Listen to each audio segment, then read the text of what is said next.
في الفيديو ده هنتكلم على SEO او Search Engine Optimization، تحسين محركات البحث. انا اتكلمت فيها قبل كده في at least one فيديو او اكتر، هتلاقوها على الصفحه موجوده، بس المره دي هتكلم على الكيوردز بالذات. تعالوا نفتكر مع بعض حكايه ال SEO او تحسين محركات البحث. هي فكره ان لو في بزنس بيقدم منتج او خدمه بيبقى عايز الويب سايت او الموقع الالكتروني بتاعه يظهر على حاجه اسمها SERP او Search Engine Results Page، بس يبقى على التوب اوف ذا بيج، يعني يكون في مقدمه الصفحه، لانه لما بيكون ليه هاي رانك او في مقدمه الصفحه بيخلي يبقى فيه فاسترز اكتر، يبقى ليه زوار اكتر الموقع الالكتروني ده. ففكره الفريكوينت فيزيت او الزياره المتكرره او الزوار الكثر اللي هم بيدخلوا عليه، ده بيخليه طبعا ليه فوائد على البيزنس من كذا ناحيه. اول حاجه الناس بتقدر تعرف اكتر عن المنتج او الخدمه اللي البيزنس ده بيقدمه، في احتماليه ان الناس تتناقل المعلومات فيما بينها، وبالتالي الناس تعرف اكتر عن المنتج او الخدمه او البيزنس ده وطبيعته ايه بالظبط. الحاجه الثالثه كمان انه بيزود احتماليه الشراء، لان بالمنطق طبعا لما بيزيد عدد الزوار للموقع الالكتروني يبقى عمليات الشراء احتماليه زيادتها بتبقى اكتر. فهي دي الفكره. بس خلينا نتكلم على الكيوردز. طبعا الكيوردز دي بتبقى عباره عن الكلمات الرئيسيه اللي صاحب البيزنس بيحاول يخليها تعبر عن البيزنس اللي هو او طبيعه البيزنس او المنتج او الخدمه اللي بيقدمها.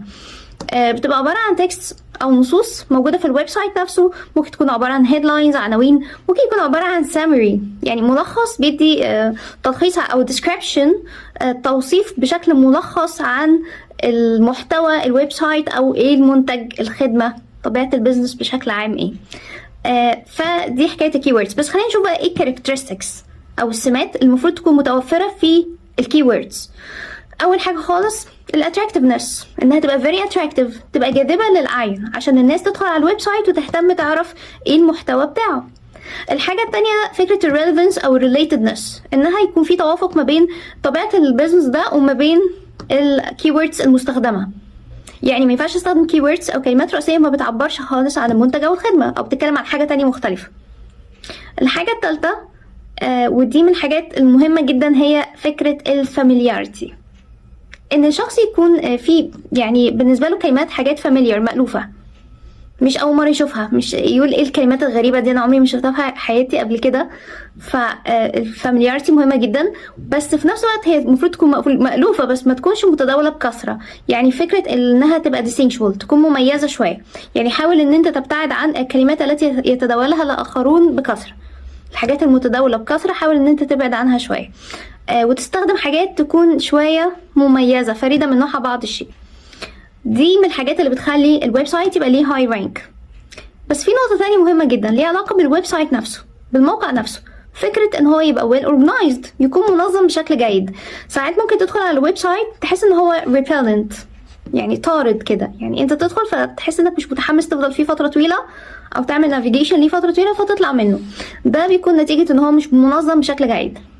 فالمفروض يبقى فيه ديفيجنز او سيكشنز، اقسام مختلفه، كل سيكشن ليه هيدلاين بيعبر عن المحتوى بتاع السيكشن، بحيث تبقى انت عارف انت داخل هنا السيكشن ده هتجيب معلومات عن ايه بالظبط.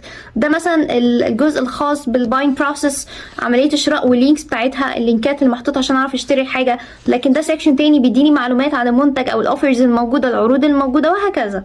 فلازم يكون ويل اورجنايزد. النقطه الثانيه لازم فكره الريدابيلتي، ان هو يبقى ريدابل، يعني يمكن قراءته او سهل قراءته. يعني ما يستخدمش فونت سايز مثلا او خط كتابه يكون صغير جدا فالواحد يحس لايك ان هو محتاج ماجنيفاينج جلاس يعني او عدسه مكبره عشان يقدر يقرا اللي مكتوب، هيطلع منه برضه. او ما تبقاش الكلمات كبيره بشكل زياده عن اللزوم تعمل irritation او تبقى irritable to eyes، مزعجه للعين وتعمل صداع. فدي حاجه خاصه بالويب سايت. على فكره في نقطه تانية خاصه بالسايز بس بالايمجز بقى، يعني حجم الصور كتير، واعتقد ممكن كتير مننا يكون مر بالتجربه دي قبل كده، انك تدخل على الويب سايت فمثلا الويب سايت ده مختص باونلاين شوبينج، عمليه شراء اونلاين، وبيحط البرودكتس المنتجات بتاعته اونلاين، الصور بتاعتها عشان تقدر تعرف المواصفات قبل ما تشتريها وشكل المنتج. فبمجرد ما انت تدخل هتحس انه ساعات انه ممكن مستخدم ايمجز حجمها كبير شويه، فما انتش قادر ان انت تقدر تشوف كل الايمجز لان الويب سايت بقى بطيء جدا، very slow وتايم كونسيومينج بقى. تلاقي نفسك مليت والعمليه بقت very boring وطلعت من الويب سايت وخلاص مش عايز تشوف حاجه. ده انا هقعد ساعتين عشان اعرف اشوف بس 3 4 منتجات، لانه استخدم حجم صور كبير بشكل زائد عن الحد شويه، او كم صور كتيره اكتر من قدره الويب سايت على تحملها. فتلاقي ساعات كمان انه في صور تظهر وفي صور تانية ما تظهرش للمنتجات. طب انا عايزه اشوف بقيه المنتجات قبل ما اختار او اخد الفاينل ديسيجن، القرار الاخير. فالسايز مرتبطه كمان بالايمجز، مش بس الفونت. فالويب سايت من الحاجات المهمه جدا، بالاضافه للكيوردز. خليكم بقى معايا في الفيديو الجاي، هنتكلم على حاجه اسمها انكر تكست. ايه بقى الانكر تكست دي؟ نعرفها في الفيديو الجاي ان شاء الله.